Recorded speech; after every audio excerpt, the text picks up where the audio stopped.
It's time for another book tag. This is the Epic Reads book tag. I was not actually tagged by anyone, but a Book Utopia did it and it looked like fun, so here we go.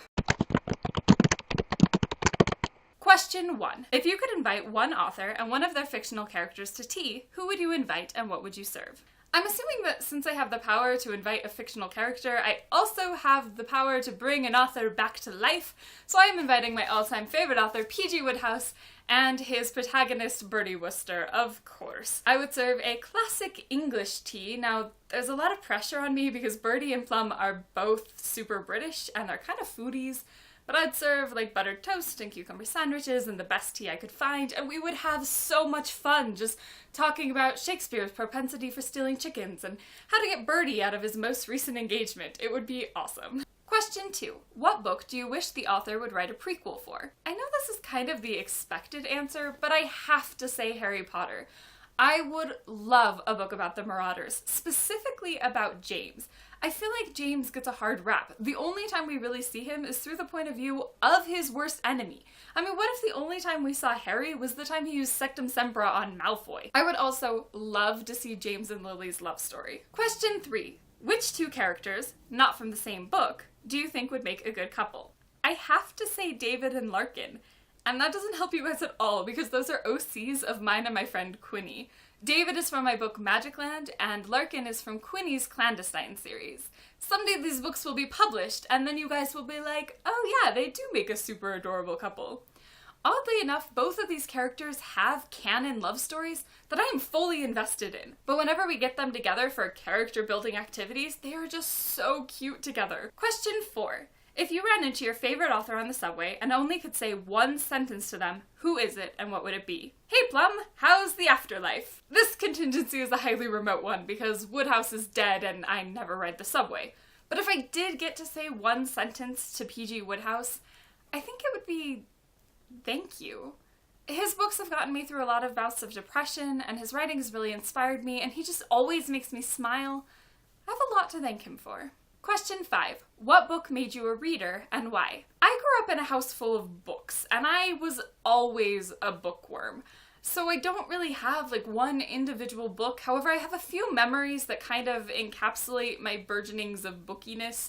For starters, I remember riding in the car and listening to audiobooks a lot. Specifically, I can remember a dramatized version of Shakespeare's A Midsummer Night's Dream, Madeline Langell's A Wrinkle in Time, and Bradbury 13, which are dramatized versions of Ray Bradbury's short stories. I was probably way too young to be listening to them, but I love them. Also, I can remember reading Frog and Toad All Year by Arnold Lobel. This is the first book I ever read by myself, and I was so excited and proud, and it kind of began my independent reading where I went out and found books that I could read by myself. And finally, I remember around that same time, my parents reading me Harry Potter and the Sorcerer's Stone. They actually edited it for scariness. I was that young. This book began in me the love of fantasy that I still have today. Question 6. Incendio! Your bookshelf just caught on fire. Show us the one book you would save.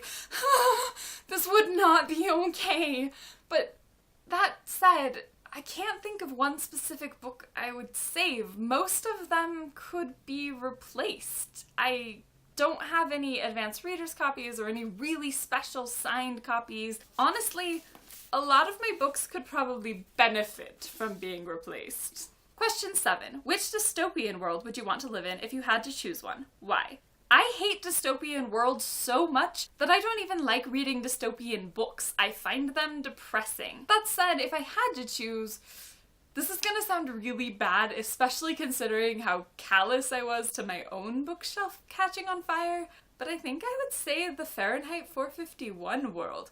Mostly because the rebellion is just so cool. A group of people fighting to save books, I would love being a part of that group. Also, I know they're supposed to be bad, but I still think the TV parlors are super awesome. Question 8. What is your most epic read of all time? The Del Toro books by Emily Rada. They are such an epic journey. The world building is awesome. The characters are fun. I never get tired of this adventure. Also, tag some friends now to answer these questions. I am tagging Bookshardtsbooks, Parker on the Shelf, Reading with Jack, Quinny Company, and of course, Josh BookLover. Links to their channels are here and also in the underbar. And I am tagging you. If you watched this and thought, I'd like to do that challenge, consider yourself tagged. And once you make this video, please share it with me because I love watching these. If you don't want to make a video but you'd still like to answer the questions, feel free to share your answers as a comment. Lastly, do a book shimmy. Shimmy, shimmy. Books. Now we know how my books get in such bad condition. What book do you wish the author would write? Question 7. Foot, don't be asleep. Wake up, Foot. If you go to sleep now, you'll be up all night. Mostly because the rebellion is just so cool. Like, you've got a people. I just love these books. They're upside down. Let's try that again. Also, if you're watching this, I am tagging you. If you're watching this. Are you watching this? I don't know. What house you have to shimmy with me? Shimmy, shimmy, shimmy, shimmy. I don't know what that song is.